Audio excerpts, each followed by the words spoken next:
সে অনেক দিন আগের কথা। একটি গ্রামে ছিল একটি শিয়াল। সে ছিল ভীষণ ধূর্ত। তার প্রতিদিনের রুটিন একটাই ছিল, সে অন্য পশুদের বোকা বানাতো আর তার খাবার সে নিজে খেয়ে ফেলত। চলুন দেখি তারপর কি হয়। বাবা বাবা বাবা, আজ তো মেঘনা চাইতেই জল। দেখা যাচ্ছে সামনে একটা কুকুর আসছে, ওর হাতে একটা মুরগি। মনে হয় ওর জন্য ও শিকার করেছে। যেভাবেই হোক ওই কুকুরটাকে পরকা বানিয়ে ওর মুরগিটা আজ বাগাতেই হবে। আরে কুকুর ভাই, কুকুর ভাই, সর্বনাশ হয়ে গেছে। আপনি কোথায় থাকেন? আমি আপনার বাসার সামনে দিয়ে আসছি। আপনার স্ত্রীকে দেখলাম পাগলের মতো কান্না করছে। আমি তাকে জিজ্ঞেস করলাম কি হয়েছে। সে আমাকে বলল আপনার ছানাদের ভিতর নাকি একটা ছানা হারিয়ে গিয়েছে। কিছুতেই তাকে খুঁজে পাচ্ছে না। আপনি কোথায় থাকেন? তাড়াতাড়ি আপনার বাসায় যান। শিয়ালের কথায় কোনো রকম বিচলিত না হয়ে কুকুরটি শিয়ালটিকে বলল, আমাকে কি তুমি বোকা পেয়েছ? তোমাকে আমি খুব হাড়ে হাড়েই চিনি। আমাকে মিথ্যে কথা বলে তুমি আমার খাবারটা ছিনিয়ে নিতে চাও, তাই না? এই, না না, তুমি কেমন কথা বললে? আমি কি তোমার খাবার খেতে পারি? আমি সত্যি কথাই বলছি। তোমার যদি বিশ্বাস না হয়, তুমি বাড়ি গিয়ে দেখো তোমার একটা বাচ্চা সত্যি হারিয়ে গিয়েছে, আর তোমার গিন্নি কাঁদতে কাঁদতে দিশেহারা। শিয়ালের মুখে এই কথা শোনার পর কুকুরটি এবার সত্যি বিশ্বাস করে নিল যে তার একটি বাচ্চা হারিয়ে গিয়েছে। তাই সে বিচলিত হয়ে তার হাতের মুরগিটি ফেলে সে দৌড় দিয়ে তার বাসায় চলে যায়। আর শিয়ালটি সেই মুরগিটি নিয়ে মহা আনন্দে নাচতে থাকে আর বলতে থাকে, আহা, আহা, কি আনন্দ আকাশে বাতাসে।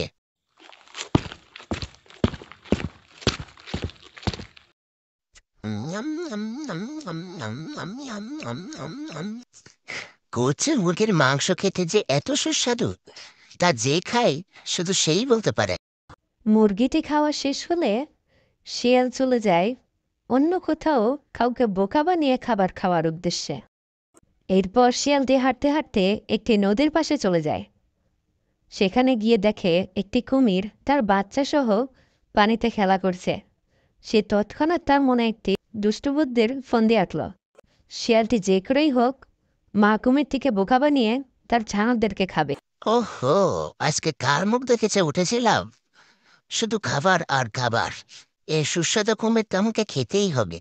যাই যাই, বড় কুমিরটার কাছে যাই, কথায় কথায় ভুলিয়ে তোকে কোথাও পাঠাই। তারপর মজা করে তোর ছানাদেরকে খাবো। এই কুমির ভাই, কেমন আছো? অনেকদিন পর দেখা। বাহ, তোমার তো অনেকগুলো ছানা হয়েছে। কিন্তু তুমি তো অনেক কাবু হয়ে গিয়েছো। তুমি কি খাওয়া দাওয়া ঠিক মতো করছো না নাকি? না গো শিয়াল দাদা, এই নদীতে আগের মতো আর মাছ পাওয়া যায় না। যা জোগাতে পারি তাই খাই। ভাবছি বনের ভিতর যাব, কিছু একটা শিকার করে আনবো।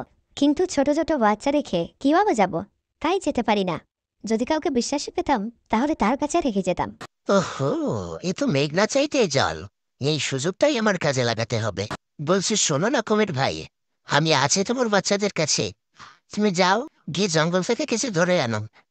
আর পেট পুরে খাও, তাহলে না শরীর স্বাস্থ্য ভালো থাকবে। তুই যাও, কোনো টেনশন করো না। আমি আছি তোমার বাচ্চাদের কাছে। যতক্ষণ তুমি না আসবে, ততক্ষণ আমি তাদেরকে পাহারা দেব। সত্যি? সত্যি শিয়াল ভাই, তুই থাকবি আমার বাচ্চাদের পাশে? আমার না বিশ্বাসই হচ্ছে না। আচ্ছা ঠিক আছে, আমি তাহলে জঙ্গলের দিকে যাচ্ছি। দেখি কিছু পাই নাকি আমার বাচ্চাদের জন্য শিকার করে আনতে। তুমি আমার বাচ্চাদের একটু দেখে রেখো শিয়াল ভাই। এই বলে কুমিরটি জঙ্গলের ভেতর চলে যায় শিকার করার উদ্দেশ্যে। কুমিরটি চলে যাওয়ার সাথে সাথেই শিয়ালটি তার বাচ্চাদের ধরে খেতে শুরু করলো।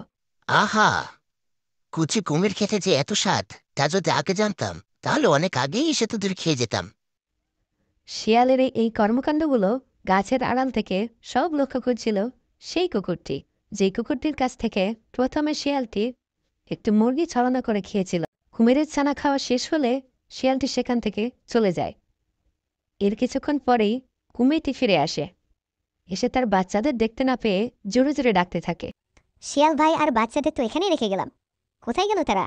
কোথাও তো দেখতে পাচ্ছি না। বাচ্চারা, বাচ্চারা, কোথায় গেলি তোরা?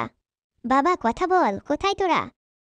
বাচ্চাদের খুঁজতে যখন কুমিরটি বিচলিত, ঠিক তখনই পেছন থেকে কুকুরটি আসে এবং তাকে সব ঘটনা খুলে বলে। কুমিরটি তখন শিয়ালের সব ছলনা বুঝতে পারে এবং সে আহাম্মকের মতো দাঁড়িয়ে কাঁদতে থাকে।